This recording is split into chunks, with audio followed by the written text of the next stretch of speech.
Recording in progress. Hi, good day, guys. My name is Nicholas, analyst with Zetradex, and welcome to our chapter 2 of taking advantage of your trades with Gold Mega Leverage. And just to remind everyone who's joining for the first time, who probably must have missed the chapter 1, we are taking advantages of our Gold Mega Leverage. It's a current promotion that is ongoing in our Zetradex platform. We are giving clients 500 times leverage on the currency pair gold XAU USD. And if you want to be part of this, if you are interested in joining any of these bonuses and leverages, I need to say, you can just sign up, go to your dashboard and request for it, and it will be given to you, as simple as that. So if you're joining for the first time, please kindly do this, take advantage of it. A lot of people are already taking advantage of this. A lot of people are already making money off this. So be sure to be able to grab this opportunity and don't let it bypass you guys, all right? Yeah, all the best. Now, chapter 2 today, we are taking more in-depth topic. In chapter 1, we talked about how to trade gold, what gold is all about, what currency influences gold. We talked about pairing gold and the AUD, pairing gold and some other currencies. Now, what is the correlation between gold and the USD? We'll be talking about also gold trading strategies. So these things are very important and they're very ideal for traders who will be taking part in our mega gold leverage. So you can be able to understand how to maximize your profit potentials with every of these symbols and strategies that we'll be sharing with you today. All right, so let's kick off. Next page. Now, so currently everyone's talking about trading gold. What is it all about? Now, you can see that gold is being valued and treasured. Gold for its inherent luster and malleability. In fact, gold has been used in human commerce since the societies of the ancient Middle East over 2,500 years ago, making it the oldest form of money still recognized today. Now, gold's long track record as a store of value despite wars, natural disasters, and the rise and fall of great empires. So it means that it is generally seen as the ultimate safe haven asset. Now, the desire for gold is the most universal and deeply rooted commercial instinct of the human race. All right. So we are understanding in this sense that gold is a top commodity to trade. It's known for its volatility, easy profit, also easy losses if you are not that experienced in trading it, or if you don't take proper education or understand the trend. So this is just one major thing about gold. It comes with easy profitability, and it's quick to make profits. So volatile that most people love trading it. That's one of the reasons why most people love trading gold. Next page, please. Now, why gold held its value for centuries. Here is a map out. We saw that traders invested, interest had waxed and waned in recent years from the early 1980s on to the early 2000s. There was little interest in trading safe haven gold amidst strong, stable economic growth and high-flying stock markets. And as a result of this, gold generally consolidated between $300 per ounce and $500 per ounce.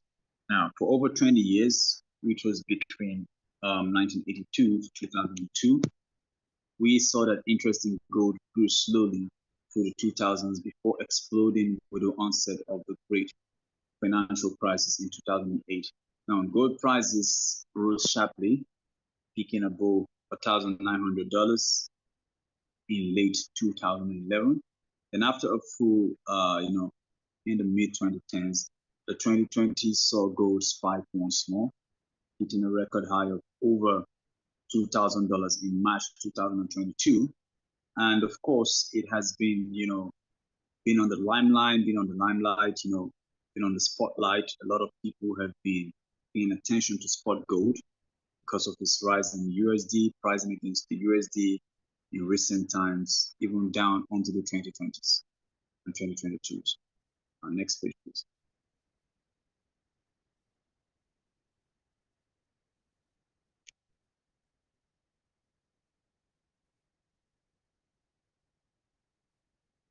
Sorry.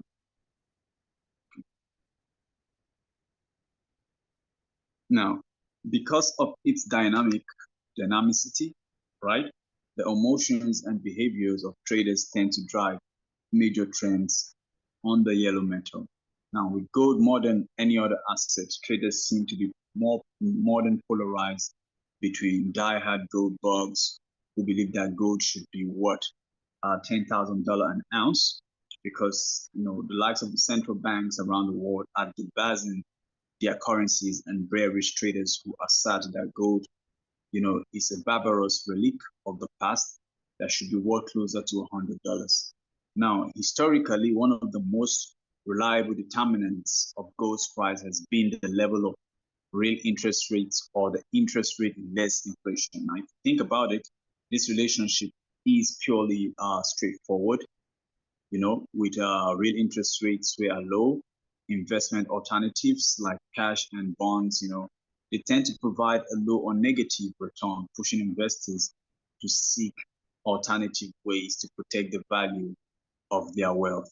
Now, on the other hand, when real interest rates are high, strong returns are possible in cash and bonds, and the appeal of holding a yellow metal with few industrial usually diminishes, right? So one easy way to see a proxy for real interest rates in the United States is the world's largest economy, which is to look at the yield on treasury inflation, protected service, they call it, it's just nicknamed TIPS. So treasury inflation, protected securities. So let's just have that in mind. Next page, please. Now, what is the correlation between the gold and United States dollar? It's one of the biggest points of contention for gold traders. It's on the true correlation between gold and the US dollar, because gold is, of course, always been priced, right? And it would be logical to assume that two assets are inversely correlated, because it would actually mean that the value of gold and the dollar move opposites to one another, right?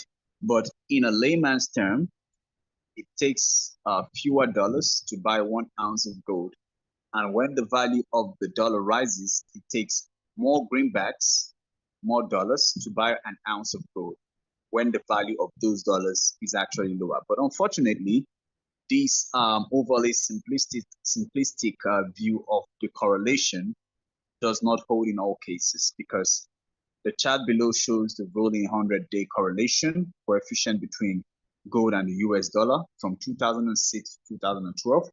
And the correlation coefficient measures how closely together gold and US dollar have moved over the last 100 days, which is a reading of 1.0. It will show that they move in a perfect lockstep with one another, while a reading of minus 1.0 will show that their movements have been diametrically opposed, of course, because of this assumed correlation. Next page, please.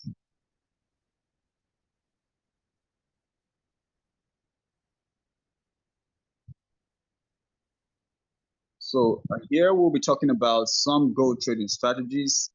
And as you already know, with any trading instrument, there is no single best way to trade gold, because many traders from other markets have found that the technical trading strategies they employ on other instruments can easily be adapted to on the gold market. Now, especially given gold's tendency to form durable trends. For example, we have many traders who have found success adapting strategies based on trend lines, Fibonacci analysis, and overbought, oversold oscillators like the RSI and the stochastics, of course. Now, a sample short-term strategy catch the meat of the trend with a moving average crossover. Now, for short-term traders, we have a classic way to try to profit from the frequent trends in gold. which is more like to use moving average crossover strategy. And in this strategy, we have a trader who would, always look to buy gold if the short-term moving average crossed above a longer-term moving average, and then you sell when the shorter-term moving average crosses below the longer-term average. Now, traders differ in their opinions on the best time frames. Now, for the two moving averages, we have found that a 10/60 moving average, of course, with a crossover on, let's say, the 1 hour chart, it can be a strong, what they call it, combination for shorter term traders.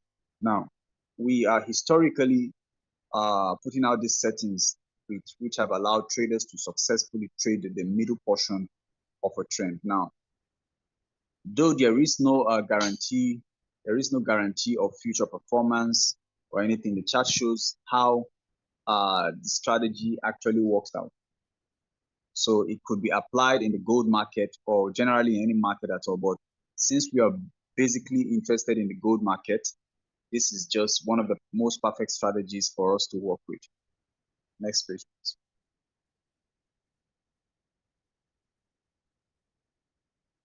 Now, having a look at our chart, we are looking at a 10-hour MA, 60-hour MA, and this is a gold chart of 1 hour from the year 22nd, yes, of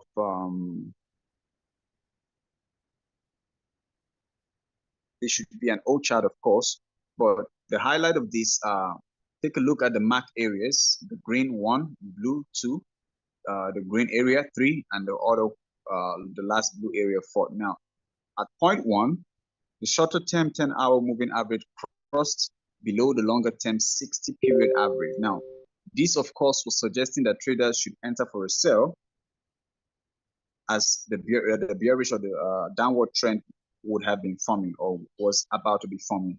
Now, the moving averages do not cross again until the point 2, with a few days later after gold had trended down to the upper $1,200. But then we have at point 2, the initial sell trade, which was closed for an actual solid gain, and a new buy trade, which was then triggered as the trend shifted back to the top side. So it's just more like having a brief consolidation. We saw gold rally back into the lower $1,300. And then the trade was of course closed on the bearish moving average cross point at point 3. So like any other methodology, this strategy will always produce losing trades as well. Because in this case, the big spike, this is what we call the big spike. You saw that big spike with a big bullish spike and a little downward bearish retracement. The big spike near point, which caused the sell trade from point 3, had to be stopped out for a loss. Because it's also very important to know that the trade must be closed at the market price. Because when the cross occurred, not the 1315 level, where the 2 moving averages actually crossed, at that point, that was when we were able to foresee and understand that these things are very, very much important for us to be able to have this bearish swing. Next page, please.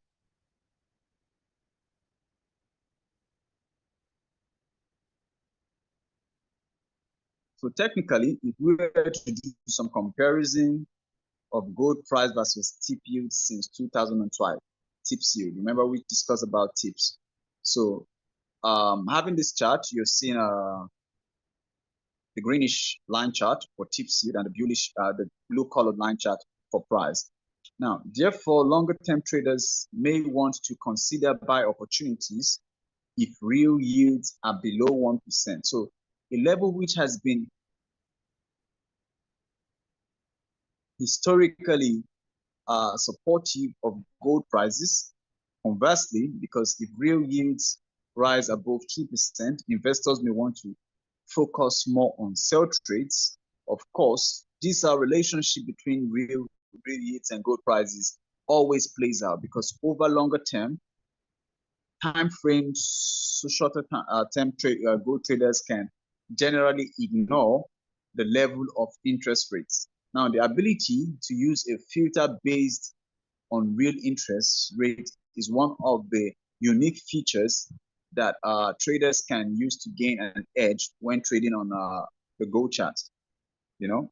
But then we have trading strategies and opportunities in trading the world's oldest currencies are, of course, truly timeless. So it's very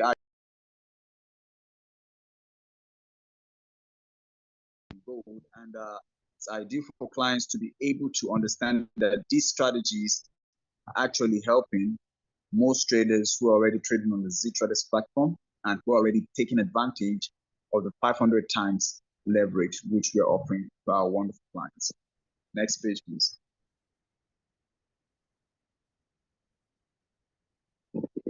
Now, trading gold.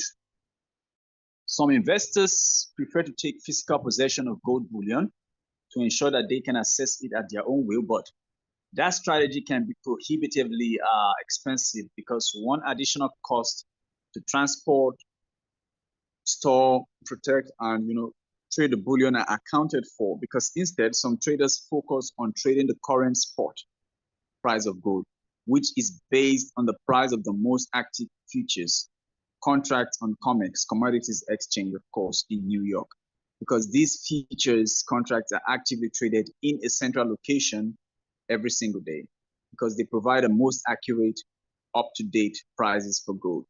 So precious metals trading is done with leveraged CFDs or as spot contracts, meaning that you are only required to deposit a fraction of the contract's value in order to place a trade and gain larger exposure to the market.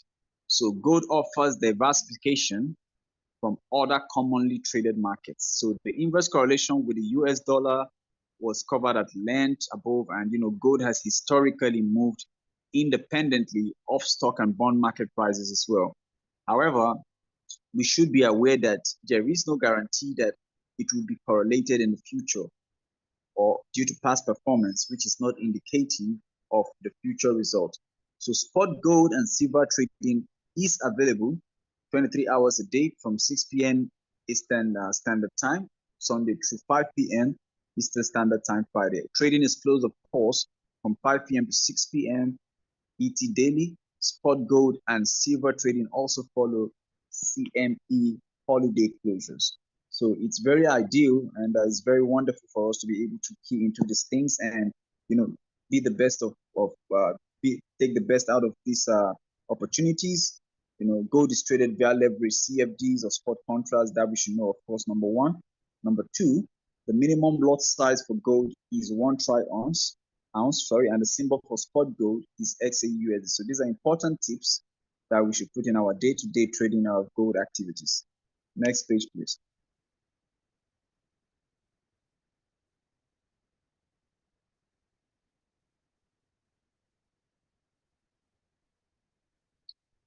So that's the end of today's webinar. I think we're able to grab something from today's very important and mind-blowing session, because it's very ideal we take this thing step by step. And if you have testimonies you're currently getting on trading leverages, you can reach out to me on my email, akabogdenicolas@zetradex.com, so that we can share in this joy and make one big happy family. So thank you for your time, guys, and enjoy the weekend.